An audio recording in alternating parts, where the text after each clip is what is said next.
BJP ಮಂಡಲದಿಂದ Praveen ನೆಟ್ಟಾರುಗೆ ಶ್ರದ್ಧಾಂಜಲಿ. ಮತಾಂಧ ಶಕ್ತಿಗಳಿಗೆ ಬಲಿಯಾಗಿರುವ ಸುಳ್ಯ ತಾಲೂಕಿನ ಬಿಜೆಪಿ ಯುವ ಮೋರ್ಚಾ ಕಾರ್ಯಕಾರಿಣಿ ಸದಸ್ಯ ಪ್ರವೀಣ್ ನೆಟ್ಟಾರೂರವರಿಗೆ ದಾಂಡೇಲಿ ಬಿಜೆಪಿ ಮಂಡಲದಿಂದ ಪಕ್ಷದ ಕಚೇರಿಯಲ್ಲಿ ಶ್ರದ್ಧಾಂಜಲಿ ಸಲ್ಲಿಸಲಾಯಿತು. ಪ್ರವೀಣ್ ಭಾವಚಿತ್ರಕ್ಕೆ ಪುಷ್ಪಾರ್ಪಣೆ ಮಾಡಿ 1 ನಿಮಿಷ ಮೌನಾಚರಣೆ ಮಾಡಲಾಯಿತು.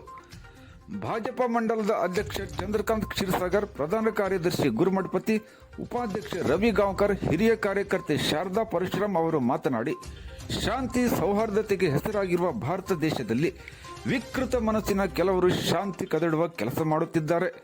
ಹಿಂದೂ ಅಥವಾ ಭಾಜಪ ಕಾರ್ಯಕರ್ತರನ್ನು ಗುರಿಯಾಗಿಸಿ ಕೊಲೆ ಮಾಡಲಾಗುತ್ತಿದೆ. ದೇಶದಲ್ಲಿ ಮತ್ತು ಕರ್ನಾಟಕ ರಾಜ್ಯದಲ್ಲಿ ಮೇಲಿಂದ ಮೇಲೆ ಹಿಂದೂ ಪರ ಕಾರ್ಯಕರ್ತರನ್ನು ಬರ್ಬರವಾಗಿ ಹತ್ಯೆ ಮಾಡಲಾಗುತ್ತಿದೆ. ವಿಕೃತ ಮನಸ್ಸುಗಳ ದಾಳಿಗೆ ಈಗ ಹಿಂದೂ ಕಾರ್ಯಕರ್ತ ಪ್ರವೀಣ್ ನೆಟ್ಟಾರು ಬಲಿಯಾಗಿರುವುದು ಖೇದಕರ. ಶಾಂತಿ ಕದಡುವಂತ ಅಮಾನವೀಯ ಕಾರ್ಯಗಳಿಗೆ ಕುಮ್ಮಕ್ಕು ನೀಡುತ್ತಿರುವ ಪಿಎಫ್ಐ ಮತ್ತು ಎಸ್ಡಿಪಿಐ ನಂತ ದುಷ್ಟ ಸಂಘಟನೆಗಳನ್ನು ಕೂಡಲೇ ನಿಷೇಧಿಸಬೇಕು. ಕೊಲೆಗೆ ಕಾರಣೀಕೃತರಾದವರನ್ನು ಸಾರ್ವಜನಿಕವಾಗಿ ಗಲ್ಲಿಗೇರಿಸಬೇಕೆಂದು ಒತ್ತಾಯಿಸಿದರು.